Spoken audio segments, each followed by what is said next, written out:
Good morning বন্ধুরা। আজকে আমি রানীগঞ্জ থেকে আসার সময় দেখছি যে এখানে দণ্ডি দিচ্ছে। তো এরা যাচ্ছে আপনার ভক্তনগর থেকে বিহারীনাথ যাবে।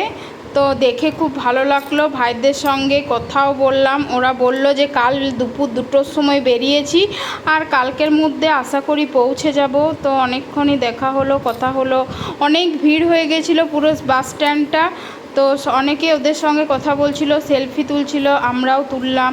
তারপর কথা হলো, আরও দুজন ওর সঙ্গে ভাই ছিল, ওরা দণ্ডি দিচ্ছিল।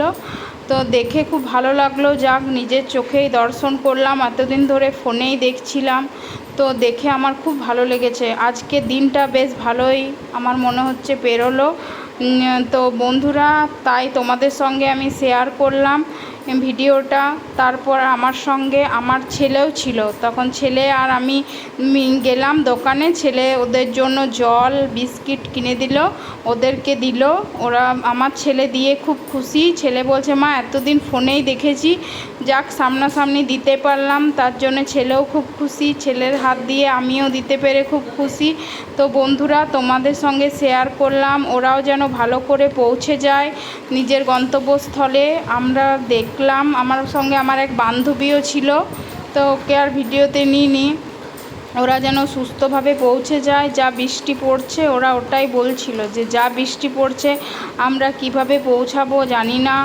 তো বন্ধুরা, ওরা ঠিকঠাক যেন পৌঁছে যায় মহাদেবের কাছে। এই পর্যন্তই। এবারে আমরা তারপর বাড়ি চলে এলাম রানীগঞ্জে। ওরা তখন রানীগঞ্জেই ছিল।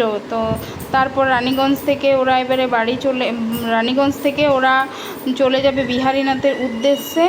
তো খুব ভিড় হয়ে গেছিলো ওদেরকে দেখে, অনেক মানুষ ওদের কাছে ফটো তুলছিল, সেলফি তুলছিল। তো বন্ধুরা, তোমাদের সঙ্গে শেয়ার করেও আমার খুব ভালো লাগছে। তো ভিডিওটা কেমন হয়েছে জানাবে। হর হর মহাদেব। ওরা যেন ঠিকঠাক পৌঁছে যায়। Tata, bye bye.